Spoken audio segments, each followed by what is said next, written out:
In this video, we're going to go over how to get your gradebook set up for the new PowerSchool Grade Passback. So I'm using Morgan Jones's gradebook, and what I notice as I go through here is she's already set up some of her own categories.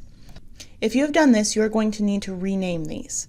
So what I'm going to do is I'm just going to come over here, and I'm going to go over here to Edit, and I'm just going to rename Quiz to Q1 because I need it to have a different name from what's going to happen when I bring this over from PowerSchool.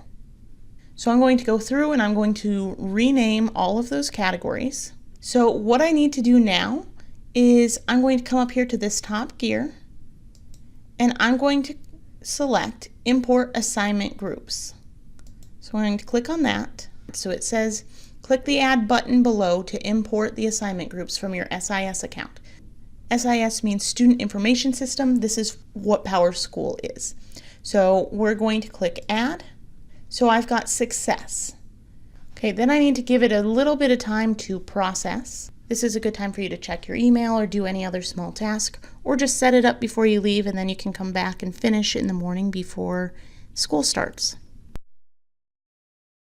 The PowerSchool import of categories is now done. For some people, this might take about 10 minutes. In this case, after half an hour, I just left for the day, and when I came back this morning, it was up and working. Make sure that you're planning for possibly a bit of a lag in how long it takes for these to be uploaded into Canvas.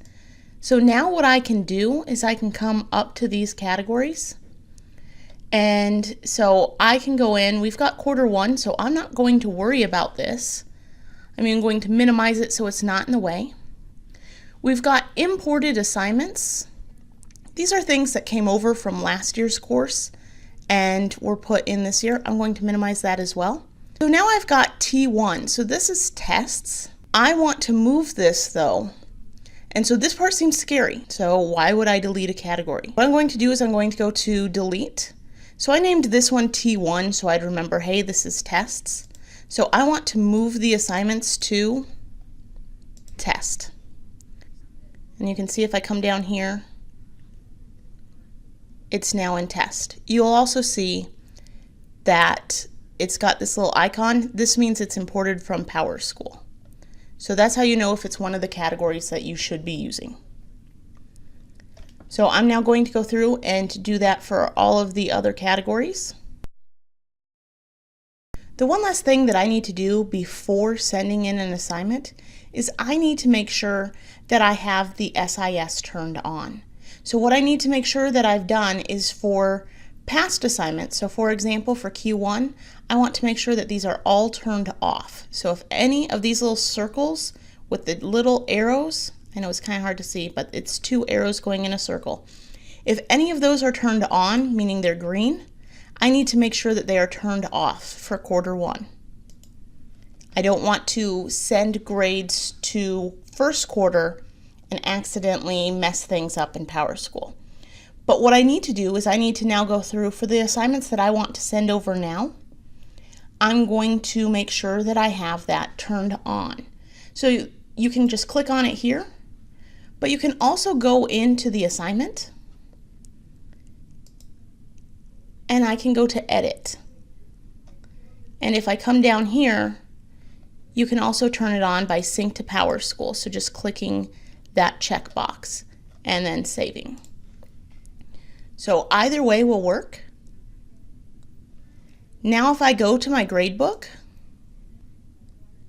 and here's where, for those of you who used the Grade Passback last year with the old version of PowerSchool, this is where you're going to notice the biggest difference.